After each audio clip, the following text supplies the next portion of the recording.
even days like Mother's Day, we still work so hard, and we're breaking up fights and things like, I always say, could you please just not fight on Mother's Day? That is just the one day if you could just refrain from fighting, but they don't do that. And my daughter today at breakfast, my 7-year-old, said today, Mom, we're going to treat you like a maid today since tomorrow's Mother's Day. And my husband said, so any other day, that's just we're treating her like we normally do. Is that what you're, yes, exactly. I have the privilege of working where I go into schools and talk to middle schoolers and high schoolers about healthy relationships and things like that. It's been a great eye-opening experience for me, but one of the things that we do when I first go into their classroom, I have them write down 3 goals that they would like to achieve by the time they're the ripe old age of 28.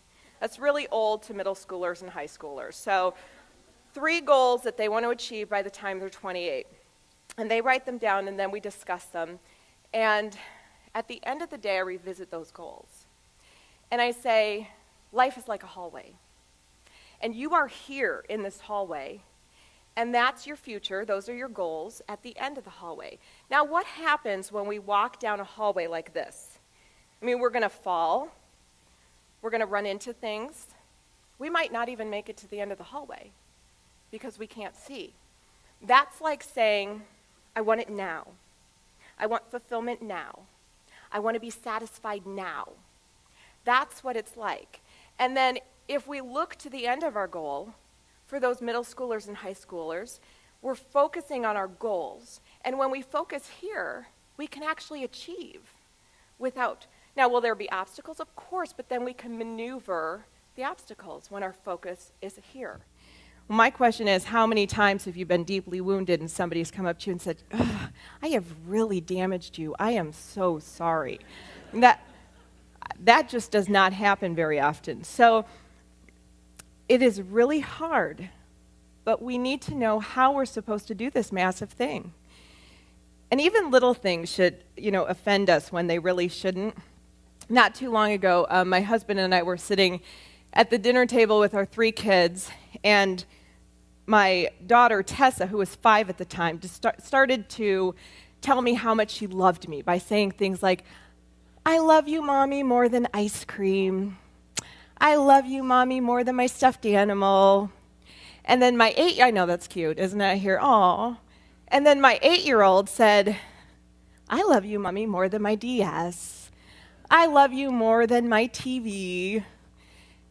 So my 3-year-old boy sees the pattern that's going on here, and he decides that he wants to join in on this love fest because he doesn't want to be left out. And he shouts, Mommy, I love you more than Daddy.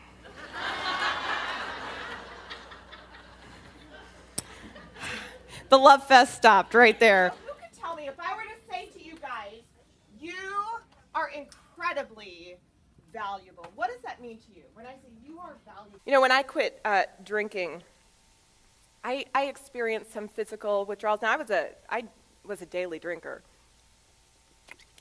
So you'd think that I would experience these really heavy physical withdrawals, but I didn't.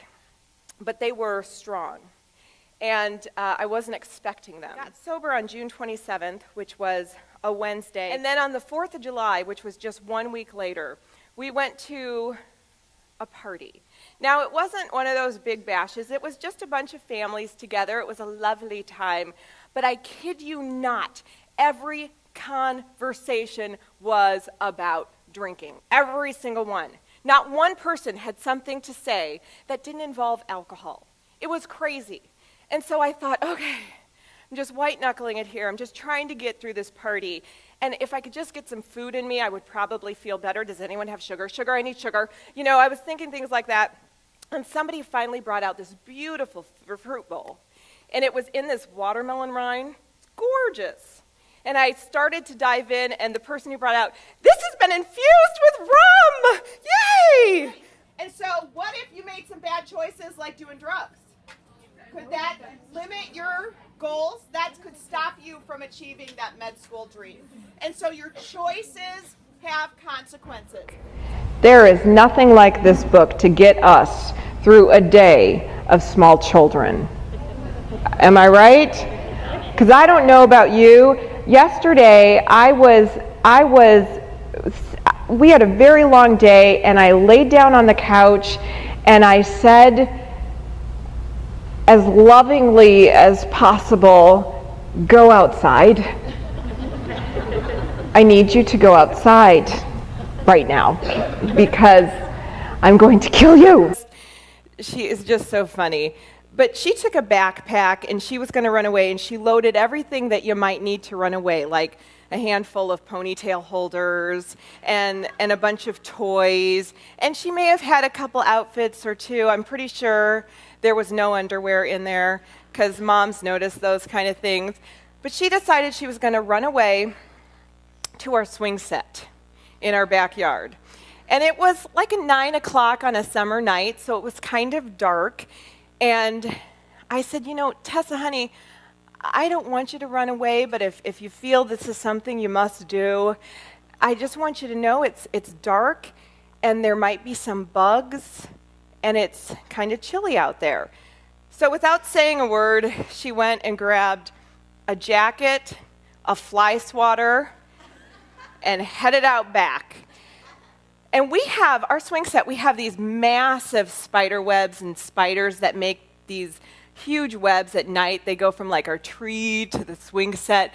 And so I watched her walk all the way around. Here she's backpack, fly swatter, and sweater, walking all the way around the swing set, trying to figure out, what do I do? See a bunch of spider webs.